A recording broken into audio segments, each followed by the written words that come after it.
नमस्कार। आज मैं फिर आपके सामने अपराध की एक और घटना लेकर आया हूं। आज के अपराध की घटना हरियाणा की है। तारीख है 24 सितंबर 2020। गुरुग्राम के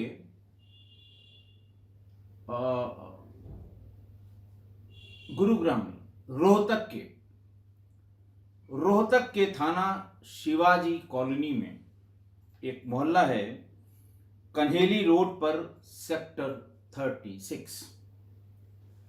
सेक्टर 36 में पंडित भगवत दयाल शर्मा स्वास्थ्य विज्ञान विश्वविद्यालय नर्सिंग कॉलेज के assistant professor doctor Pramod Saharan ये रहते थे। वहां पर शाम के वक्त करीब 6 बजे उन्होंने अपने साथी डॉक्टर पीजीआई में फोन किया और उन्होंने ये कहा कि मैंने सुसाइड करने के लिए जहर खा लिया है, लेकिन जो मैंने सोचा नहीं था उससे ज्यादा तकलीफ हो रही है। तुम जल्दी से मेरे घर आ जाओ। वो चूंकि उनके बैचमेट थे, क्लासमेट थे, एमबीबीएस के उनके क्लासमेट थे, वो वहां से फौरन पीजीआई में ही थे, रवाना हुए सेक्टर 36 के डॉक्टर प्रमोद सहारण के आवास के लिए। रास्ते में सेक्टर 36 के आसपास रहने वाले और अपने बैचमेट्स, क्लासमेट्स को खबर की कि सब लोग प्रमोद के यहां पहुंचिए। ये कॉल उसने की है। बहरहाल 3 लोग उनके यहां पहुंचे और वो बदहवास यहां से वहां घर में भाग रहे थे, उल्टियां हो रही थीं, जोर जोर से चिल्ला रहे थे। साथ ही डॉक्टरों ने फौरन एम्बुलेंस का इंतजाम किया और उनको लेकर पीजीआई पहुंच गए। पीजीआई में उनको भर्ती कराया। सारे लोगों ने पूरा प्रयास कर लिया, लेकिन 2 घंटे बाद डॉक्टर प्रमोद सहारण की मृत्यु हो गई। इस बीच उनकी पत्नी मीनाक्षी सहारण वो अपनी 2 बच्चियों के साथ, एक बड़ी करीब 12 साल की, एक दूसरी छोटी 5-6 साल की, उन दोनों के साथ वो घर पहुंची। उनके घर में 4 से 10 लोग मौजूद थे। उन लोगों ने बताया कि डॉक्टर साहब ने कुछ ऐसा किया है कि उनके साथी डॉक्टर फला उन्हें अभी एम्बुलेंस में लेकर पीजीआई की तरफ गए हैं।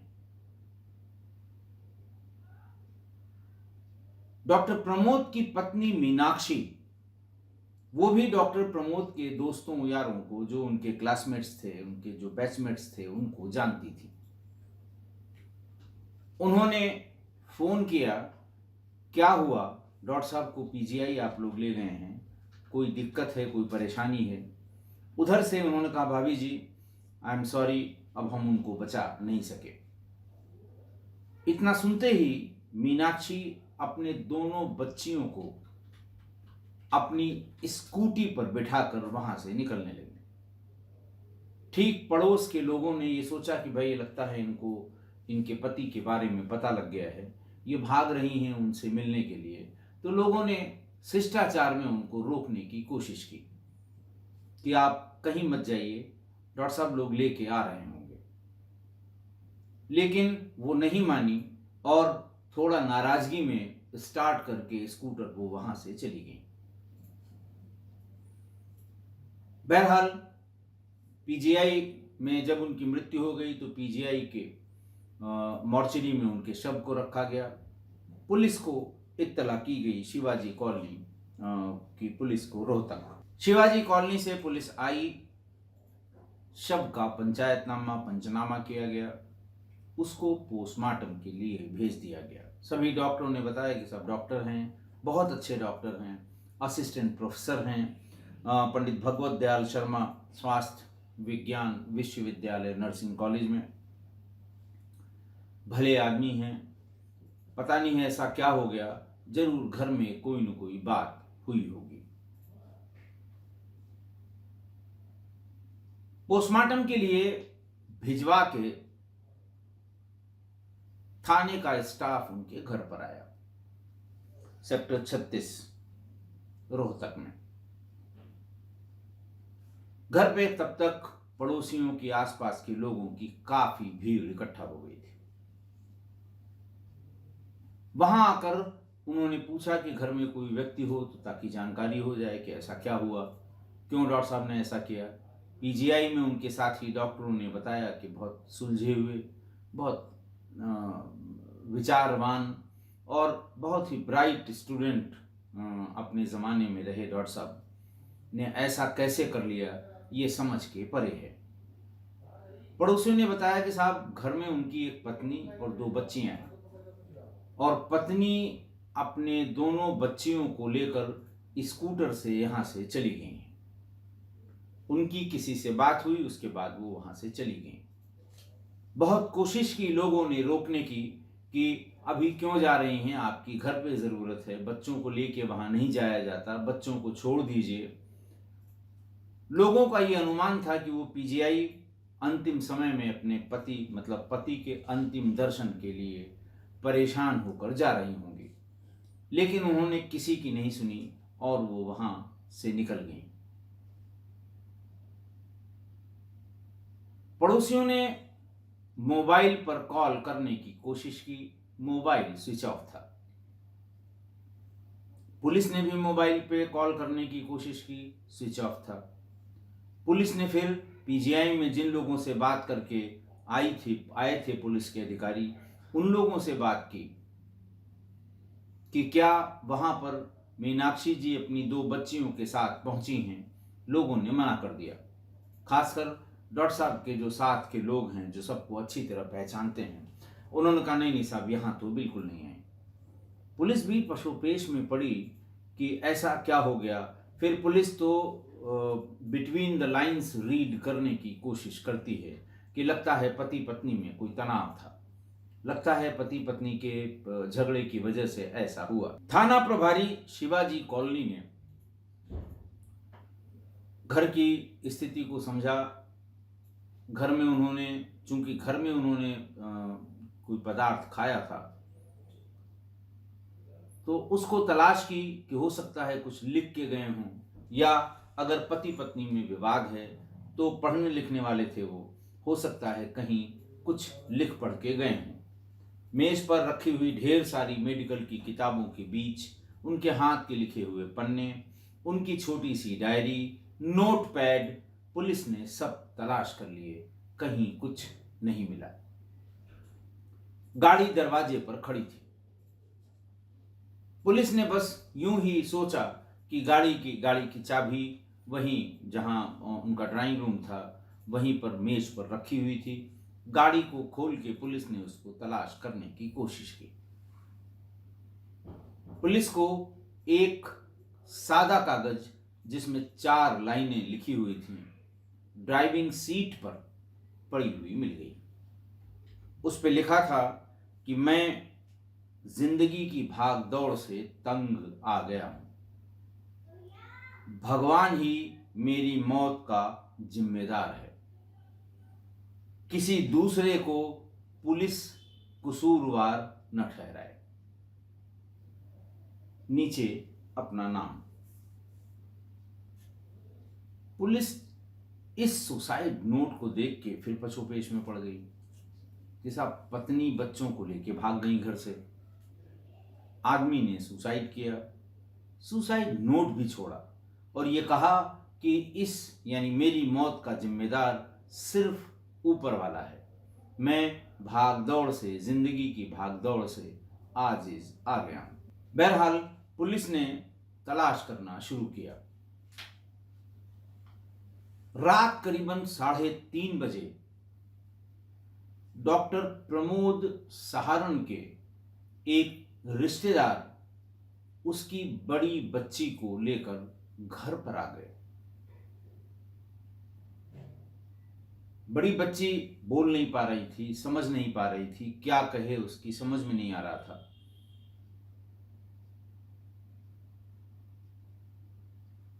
रिश्तेदार ने बताया कि साहब ये आई तो इसके पूरे कपड़े भीगे हुए थे।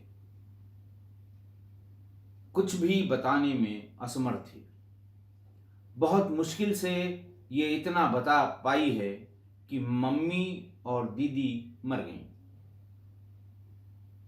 तुम कहां से आई, कैसे आई, ये इसके सवाल का जवाब नहीं दे पा रही है। पुलिस को मामला और उलझता हुआ दिखाई दिया। महिला कांस्टेबल्स, सादे में सिविल ड्रेस में महिला कांस्टेबल्स, महिला सब इंस्पेक्टर्स, सबको बुलाया गया बच्ची को एट ईज करने के लिए। उसी के घर में भीतर उसको बिठा के उसे पानी पिला के, मिठाई खिला के, चॉकलेट खिला के, उससे इधर उधर की बातें करके कि कहाँ खिलौने तुम्हारे हैं, कहाँ बैठ के पढ़ती हो, दीदी कहाँ पढ़ती थी, माँ कहाँ पढ़ती थी। धीरे धीरे सुबह 5 बजे तक वो उसको थोड़ा सा कंसोल कर पाए। पूछा गया दीदी और मम्मी कहाँ हैं। बेटी ने जो डिस्क्रिप्शन बताया उससे ये लगा कि जल घर, जहां पर जलाशय है, जल घर के पास तक मम्मी दोनों को लेके गई थी। फिर उस पानी के बहुत बड़े टैंक में उन्होंने धक्का देकर मुझे और मेरी बहन को गिरा दिया। उसके बाद का मुझे कुछ नहीं पता। पुलिस को काटो तो खून नहीं। 4-6 थानों की पुलिस जलघर पहुंच गई। जलघर में बाहर मीनाक्षी की स्कूटी खड़ी थी। बात सबके समझ में आ गई। आप देखिए बच्चे कितने इनोसेंट हैं। मीनाक्षी, डॉक्टर प्रमोद सहारण पढ़े लिखे लोग थे। मैंने कम्युनिटी में फोटो इस फैमिली की पोस्ट की है, आप देखिएगा। दुख होगा इस पूरे परिवार को देखकर कि क्या हो गया इनके दिमाग में, क्यों ऐसा किया इन लोगों ने। बहरहाल वहां पर कोशिश की गई, लेकिन दोपहर तक बच्ची, छोटी वाली बच्ची और मीनाक्षी के शव ऊपर आ गए। पुलिस ने उनको भी निकाल लिया, पंचनामा किया, पोस्टमार्टम के लिए भेज दिया गया। बच्ची इससे अधिक कुछ भी नहीं बता पाई। 11-12 साल की बिटिया थी। मूल रूप से राजस्थान के राजगढ़ जिले के रहने वाले डॉक्टर प्रमोद सहारण, उनकी शादी चरखी दादरी की मीनाक्षी सांगवान के साथ हुई थी। प्रोफेसर बहुत खुश मिजाज थे, जैसा उनके साथियों ने बताया था। लेकिन पिछले कुछ दिनों पहले उनके भाई की मृत्यु हो गई थी। भाई की मृत्यु के बाद उनके व्यवहार, बातचीत करने के तरीके, इन सब में बड़ा मौलिक बदलाव आ गया था। किसी से बात करना पसंद नहीं करते थे। बात बात पर हंसने वाले डॉक्टर प्रमोद बिल्कुल हंसना बंद कर दिया उन्होंने। लोगों ने, परिवार के लोगों ने, रिश्तेदारों ने उनको बहुत कंसोल करने की कोशिश की, समझाने की कोशिश की। प्रकृति का नियम है, जो हो गया वो हो गया। तुम्हें अपनी 2 बच्चियों को देखना है। तुम्हारी पत्नी भी तुम पर आश्रित है, तुम्हारी ही राह देखती है वो। हालांकि पत्नी भी उनकी बहुत पढ़ी लिखी थी और वो कॉलेज में काहनौर में वो बायोलॉजी की लेक्चरर थी। इंटरमीडिएट कॉलेज है काहनौर में, उसमें मीनाक्षी लेक्चरर थी, पढ़ी लिखी थी, बच्चों को पढ़ाती थी। लेकिन भाई की मृत्यु के बाद डॉक्टर प्रमोद सहारण में जो बदलाव आया उनके व्यवहार में, आचार में, काम करने में, बातचीत में, वो घर वालों ने भी और साथियों ने भी नोटिस किया था। लेकिन किसी ने कभी भी कल्पना तक नहीं की थी कि वो ऐसा कदम उठाएंगे। लेकिन मीनाक्षी ने अपने दोनों बच्चों को साथ लेकर जो किया, ये ऐसा क्यों किया, ये राज तो मीनाक्षी के साथ ही दफन हो गया। कोई बताने वाला नहीं है, गेस वर्क ही है बस। पुलिस भी गेस कर रही है और हम भी यहां से बैठ के गेस ही कर सकते हैं। एक तो ये बहुत ज्यादा पैसे वाले डॉक्टर साहब नहीं थे, ईमानदार प्रवृत्ति के व्यक्ति, प्राइवेट प्रैक्टिस करते नहीं थे, तनख्वाह से जो मिलता था उसी में भरण पोषण करते थे। पत्नी को भी चूंकि तनख्वाह मिलती थी, तो दोनों लोगों का जीवन यापन ठीक से चल रहा था। ऐसी क्या बात हो गई कि उनके मरने की खबर सुनकर उन्होंने बच्चों के साथ, मीनाक्षी ने यानी उनकी पत्नी ने बच्चों के साथ जलघर में छलांग लगा दी, जान दे दी। ऐसा आखिर क्यों हुआ, ये राज अब शायद ही कोई जान पाएगा। जो प्राइमा फेसी कारण डॉक्टर प्रमोद सहारण ने जो कुछ किया, उसका तो ये समझ में आता है कि वो भाई की मृत्यु के बाद से व्यथित थे, और दूसरे वो लिख के भी गए कि मेरी मौत का कोई कसूरवार नहीं है। इससे एक चीज और समझ में आती है कि उनको ये ऐसा लगता था कि ऐसा न हो मेरी मृत्यु के बाद पुलिस मेरी पत्नी को कसूरवार ठहरा दे, या हो सकता है कभी बातचीत में ये बात आई हो। वो नहीं चाहते थे कि बिला वजह उनकी पत्नी पर कोई संदेह करे कि आपसी लड़ाई की वजह से, आपसी तनाव की वजह से, आपसी कलह की वजह से, आपसी मतैक के नहीं है में इसकी वजह से, और फिर पता लगे पुलिस ये कहे कि साहब आपने डॉक्टर साहब को सुसाइड करने के लिए प्रेरित किया या उद्दीपित किया या आपने उकसाया, और पुलिस उन्हें जेल भेज दे। ये बात कहीं न कहीं तो आई होगी, अन्यथा डॉक्टर साहब ऐसा क्यों लिखते। उन्होंने पत्नी का नाम नहीं लिखा, उन्होंने लिखा किसी को भी पुलिस परेशान न करे, किसी को भी कसूरवार न ठहराए। ये शब्द इस्तेमाल किया था डॉक्टर प्रमोद सहारण ने अपने सुसाइड नोट में। तो ये अंदाजा है, हमारा भी अंदाजा है और आप भी यही अंदाज लगा रहे होंगे कि शायद उन्हें ये शंका थी कि उनके मरने के बाद लोग पूछताछ जरूर करेंगे पुलिस वाले कि किसकी वजह से, किन कारणों से उन्होंने ये सुसाइड किया है। हो सकता है उनकी पत्नी से भी, या हो सकता है पुलिस जो अब तक तलाश नहीं पाई है कोई और तीसरा हो जिसकी वजह से उन्होंने ऐसा लिखा था। लेकिन विवेचना में किसी तीसरे का पता अब तक नहीं लगा है। विवेचना में किसी दूसरे का कारण, हालांकि इसकी बहुत ही गंभीर विवेचना की गई है, क्योंकि अखबारों में इस पूरे प्रकरण को लेकर बहुत गंभीर गंभीर सवाल पुलिस पर उठाए गए थे। मेडिकल कॉलेज के उस मैनेजमेंट से भी किसी तरह का कोई विवाद डॉक्टर प्रमोद सहारण का नहीं था। तो आखिर ऐसा हुआ क्या?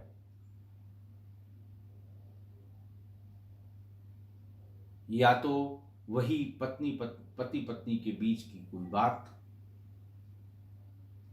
न उन्होंने इसका राज खोला मरने से पहले डॉक्टर प्रमोद ने, और इनके पास अगर कुछ राज था तो वो सीने में दफन कर जलघर के टैंक में कूद गईं। आज की तारीख में कोई भी नहीं बता सकता। मनोविज्ञान की साइकोलॉजी बहुत बड़ा सब्जेक्ट है। मैं साइकोलॉजिकल बिहेवियर के बारे में तमाम एपिसोड्स में बता चुका हूँ। अपराधियों के साइकोलॉजिकल बिहेवियर के बारे में, ये जो प्रेमी प्रेमिका एक दूसरे के दुश्मन बन जाते हैं उनके साइकोलॉजिकल बिहेवियर के बारे में, जो सीरियल किलर्स हैं उनके साइकोलॉजिकल बिहेवियर के बारे में, मतलब आप किताब की किताबें लिख सकते हैं इस तरह के मनोविज्ञान को पढ़ने में। लेकिन ये भी ध्यान रखना होगा कि ये दोनों ही पढ़े लिखे थे, जमाने से जुड़े हुए थे, दुनिया से कटे हुए नहीं थे। बच्चों से, बच्चों के पेरेंट्स से, इन सब से इनकी हमेशा बातचीत हुआ करती थी। आज की घटना देखिए, डॉक्टर प्रमोद सहारण ने ऐसा क्यों किया ये कोई बता नहीं सका। न उनके कोलीग्स, न उनके बैचमेट्स, न उनके कॉलेज के प्रबंधन में कोई, न जिनकी क्लासेस लिया करते थे स्टूडेंट्स के वो, और जो सबसे ज़्यादा बता सकती थी वो स्वयं टैंक में कूद के उन्होंने जान दे दी। तो ऐसा कुछ तो नहीं था जो किसी दूसरी की नज़र में पड़ा हो, वरना एक बार जो जाना था जिसको चला गया, लोग कारण बताने में कभी हिचकते नहीं हैं। और मुफ्त की राय देने वाले, मुफ्त की जानकारी देने वाले, उनकी कोई कमी नहीं है। और मरने के बाद तो फ्री का ज्ञान बिल्कुल आप जिधर से चाहिए उधर से ले लीजिए। ऐसा लगता है, ऐसा हो सकता है, ऐसा बताया गया था, किसी ने ये भी कहा था, किसी ने वो भी कहा था। लेकिन सुसाइड नोट लिखकर डॉक्टर प्रमोद सहारण ने इस सारे गपास्टिक का अंत कर दिया था। जब पढ़े लिखे लोग, समाज के विचारवान लोग तमाम बड़ी बड़ी आत्महत्याओं के बारे में आपने सुना होगा, बुराली कांड आपको पता है।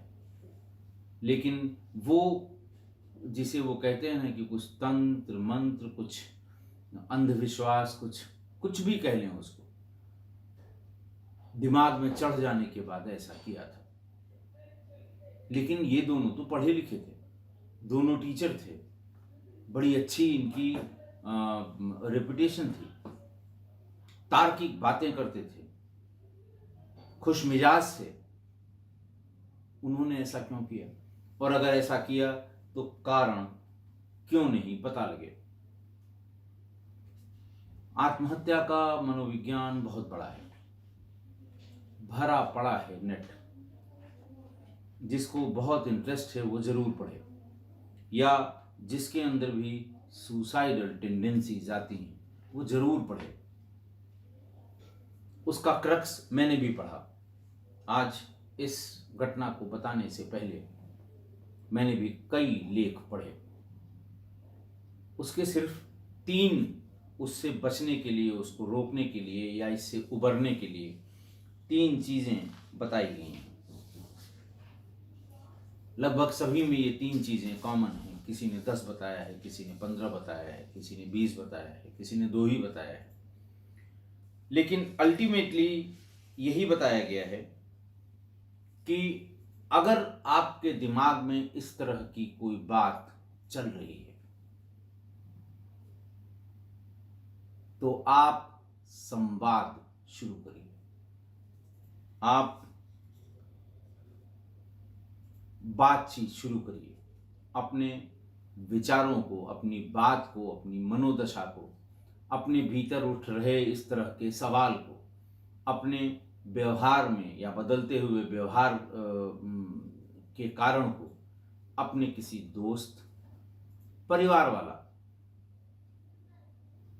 या जिसको आप ये समझते हैं कि मेरे दुख दर्द को सुनेगा, उससे शेयर जरूर करिए। ये क्रक्स है जितना मैंने पढ़ा है।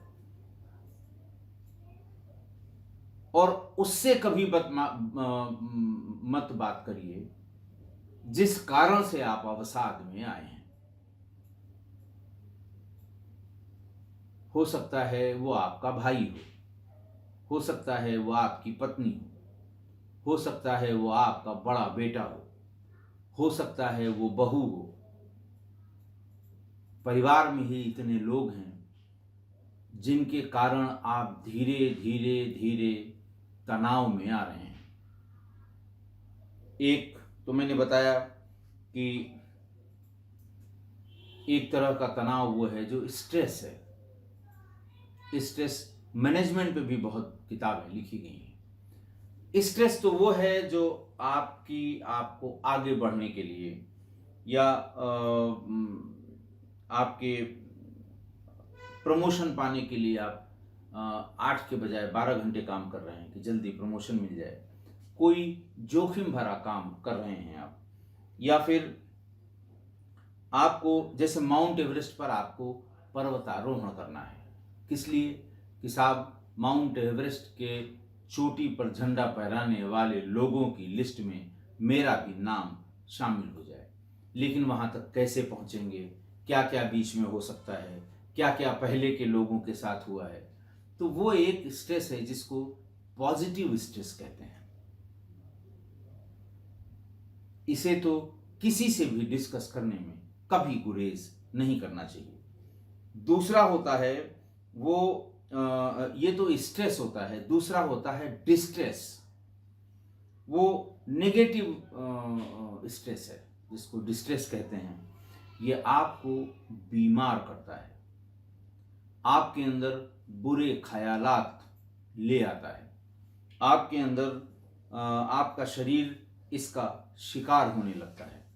आप में तनाव पैदा करने वाले हार्मोन्स रिलीज होने लगते हैं, जिसके कारण मानसिक और शारीरिक समस्याएं उत्पन्न होती हैं। बहुत से कारण हो सकते हैं। डिप्रेशन इसका कारण है, आपाधापी भरी जीवन शैली इसका कारण है, सोशल मीडिया का प्रभाव इस समय सबसे बड़ा कारण है।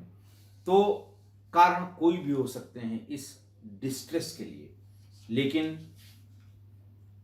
डिस्ट्रेस से आपको उबरना है। इस तरह की जब बात हो, आप डिस्ट्रेस में हो, तो संवाद करिए, किसी न किसी से बात करिए। अब तो बहुत ढेर सारे काउंसलिंग सेंटर्स हैं, नेट पे सर्च करिए। आप किसी मनोविकार से अगर पीड़ित हैं तो आप इसको शेयर करिए कि मैं फला चीज की वजह से बहुत परेशान हूं, मैं अपने घर की इकोनॉमी की वजह से बहुत परेशान हूं, मैं बच्चों की पढ़ाई को लेकर बहुत परेशान हूं, मैं अगले महीने पढ़ने वाले 3 बच्चों को फीस देनी है, उसके लिए बहुत परेशान हूं। 1000 तरह के कारण हो सकते हैं, लेकिन शेयर करिए। आप जितना इसको बांध के दिल में रखेंगे, आपका जो ये डिस्ट्रेस है, आपका जो मनोरोग है, आपकी जो टेंडेंसी है, वो आप पर हावी होने लगेगी। इसलिए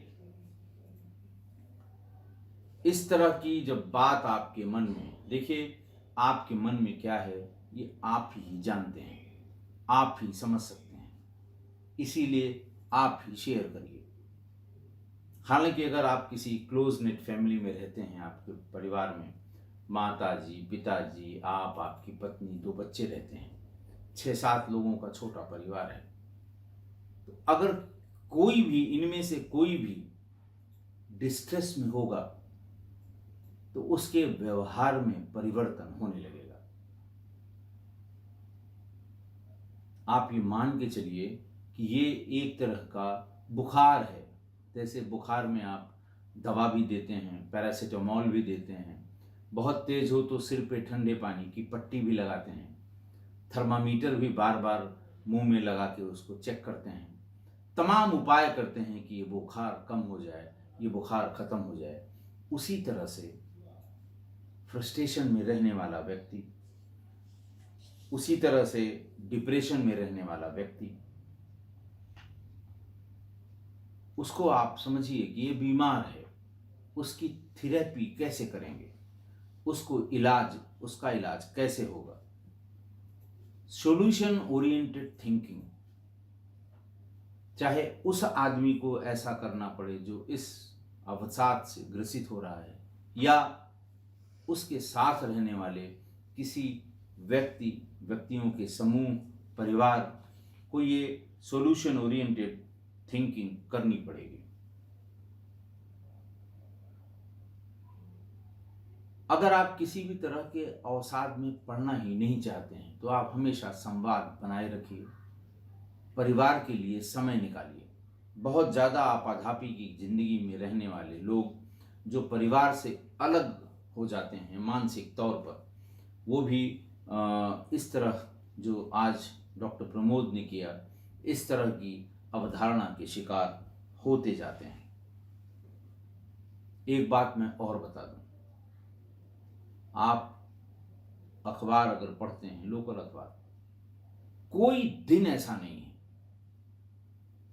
कोई का मतलब कोई दिन ऐसा नहीं है जब ये सुसाइड, पहले ये बड़ा कम सुनाई देता था। पहले चौथे पांचवें दिन अखबारों में लिखा हुआ, आज मैं पढ़ रहा था आज के अखबार में, एएमयू की किसी गर्ल्स हॉस्टल में किसी बच्ची ने सुसाइड कर लिया, पंखे में दुपट्टे से अपना गला बांध के लटक गई। लखनऊ शहर में 4 सुसाइड के केस आज के दैनिक अखबार में निकले हैं। महानगर है, चलिए भाई 2-4 सुसाइड हो गए। मैं चूंकि सुसाइड करने वालों की मनोदशा से बहुत परेशान रहता हूँ, मैंने अपने एक एपिसोड में, शायद 250वां है, शायद मैं कमेंट बॉक्स में फिर से चेक करके बता दूंगा, शायद 250वां है, उसमें मैंने सुसाइड पर जितनी स्टडी की, आउट ऑफ क्यूरियोसिटी, मेरा कुछ अलग से नहीं जा रहा था। मैं जिन जिन जिलों में रहता था, सुसाइड में पुलिस का इन्वॉल्वमेंट इतना है कि मौके पर पहुंचती है, पंचनामा लिखती है, पोस्टमार्टम के लिए भेजती है, ये देखने की कोशिश की जाती है कि इसमें क्राइम तो इन्वॉल्व नहीं है। तो एक प्रोफार्मा भिजवा दिया कि साहब आप जब पंचायतनामा भरने जाएं, ये भी लिख लें, फॉर्मेट दे दिया कि उसको एसएसपी कार्यालय में भेज दिया करें, नाम, पता, उम्र, किस तरह से सुसाइड किया, ट्रेन के नीचे, तालाब में कूद के, कुएं में कूद के, छत से कूद के, रस्सी लगा के, फंदा लगा के, इलेक्ट्रिक के करंट से, बहुत तरह के सुसाइड हैं। तो किस तरह से किया है, घर में क्या किसी को जानकारी थी, क्या उम्र थी, पढ़ी लिखी है, गैर पढ़ी लिखी है, शादीशुदा है, गैर शादीशुदा है, पुरुष महिला दोनों के लिए। और ये बहुत बड़ी स्टडी मैंने की थी, जिसमें मैंने रायबरेली जिले में जब मैं एसपी था और जब मैं एसएसपी लखनऊ था, पूरे डाटा के साथ मैंने, उस समय कोई बड़ा सुसाइड हुआ था जिससे मैं बहुत आहत था, और तब मैंने ये स्टडी पूरी करके, और पार्ट 250 जैसा मुझे ध्यान आ रहा है, या बहुत से हमारे सुधी श्रोता, पाठक, परिवार के लोग, सब्सक्राइबर, कुछ भी आप इनको नाम दे दें, लेकिन वो है हमारा किस्सा कोई परिवार, जो हमेशा सुनने वाले हैं, वो भी कमेंट बॉक्स में लिख देंगे, आप पढ़िएगा जरूर। एक मार्च के महीने में जैसे सबसे अधिक सुसाइड होते हैं, कारण आज तक नहीं समझ पाया मैं।